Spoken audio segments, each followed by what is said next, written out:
Welcome to Shah Group Educational Channel.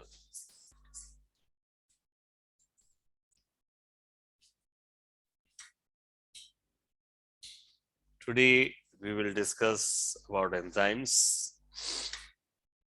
What are the enzymes? First time enzyme की term use की गई by A.F.W. Kohn as 1878. Now, what are the enzymes? Enzymes are biological catalysts that speed up the chemical reaction in the living organisms. जानदारों के अंदर जो चीज chemical reaction को speed up कर दे, fast कर दे, हम उनको एंजाइम्स बोलते हैं. ठीक है. Enzymes are synthesize within a cell. Cells के अंदर बेटा ये बनते हैं. All enzymes are protein in nature. Universal truth. तमाम के तमाम एंजाइम प्रोटीन के बने होते हैं सिवाय कुछ आरएनए के जो कि एंजाइम के तौर पे काम करते हैं. वरना all enzymes are made up of protein. तमाम के तमाम एंजाइम्स प्रोटीन के बने हुए होते हैं. MCQs. The term enzyme used by Robert Hooke, F W. Cohn, Watson and Crick. So answer is F.W. Kohn. The first time they used term enzyme. What are inhibitors? Inhibitors क्या होती हैं बेटा? वो चीजें होती हैं जो एंजाइम की एक्टिविटीज को स्लो डाउन कर देती हैं, डिक्रीज कर देती हैं या खत्म कर देती हैं. उन चीजों को हम एंजाइम्स इनहिबिटर्स कहते हैं. There are two types of inhibitors, competitive inhibitors and non-competitive inhibitors. पहले तो हमारे जहन में होना चाहिए कि एंजाइम्स क्या हैं. Enzymes are biological catalyst and inhibitors क्या हैं? वो चीजें जो एंजाइम की एक्टिविटीज को डिक्रीज कर दें, एंजाइम की एक्टिविटीज को सीज कर दें, स्टॉप कर दें, दे आर कॉल्ड इनहिबिटर्स. तो there are two types of inhibitors, competitive and non-competitive inhibitors.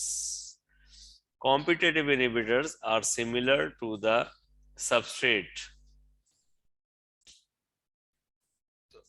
किसकी तरह होते हैं बेटा? ये सबस्ट्रेट की तरह होते हैं. सबस्ट्रेट में और इनहिबिटर में कॉम्पीट होता है तो इनहिबिटर बाइंड हो जाता है एंजाइम के साथ और एंजाइम की एक्टिव साइट को ब्लॉक कर देते हैं.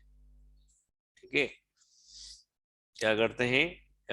कंपटीशन होता है सबस्ट्रेट और इनहिबिटर के बीच में. इनहिबिटर कॉम्पीट करता है, सबस्ट्रेट को बाइंड हो जाता है एंजाइम की एक्टिव साइट के साथ और एंजाइम की एक्टिविटीज ब्लॉक हो जाती है, स्टॉप हो जाती है, तो कोई भी रिएक्शन नहीं होगा. इसी तरीके से non competitive inhibitor are not similar to the substrate. ये सबस्ट्रेट की तरह नहीं होता. ठीक है. सबस्ट्रेट के साथ कॉम्पीट नहीं करता बल्कि ये एंजाइम की opposite side of active side वहां जाके बाइंड हो जाता है. This is called allosteric side. ये एंजाइम की जो अपोजिट साइड है उसकी जगह पे जाके आके बाइंड हो जाएगा और एंजाइम की शेप चेंज कर देगा जिसकी वजह से रिएक्शन नहीं होते.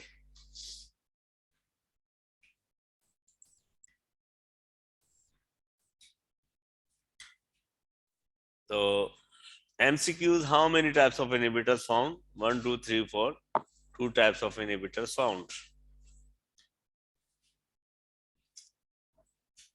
All enzymes and hormonal activities are regulated by feedback system. Feedback system basically it is a check and balance system, control system जो enzyme की activities को बेटा control करते हैं. तो इस तरीके से बेटा enzyme, वरना तो enzyme तो तमाम लाइफ को डिस्ट्रॉय कर सकता है. जैसे ही हमारी प्रोडक्ट या हमारी बॉडी की जो रिक्वायरमेंट पूरी होती हैं वही प्रोडक्ट एंजाइम को ऑटोमेटिकली जो है वो ब्लॉक कर देती हैं. This is a feedback system.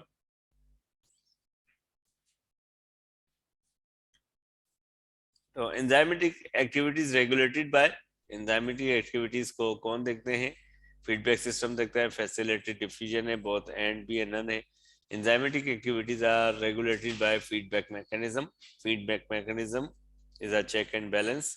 Check किया जाता है बेटा, फिर जब प्रोडक्ट पूरी हो जाती है तो उसको स्टॉप कर दिया जाता है. feedback mechanism.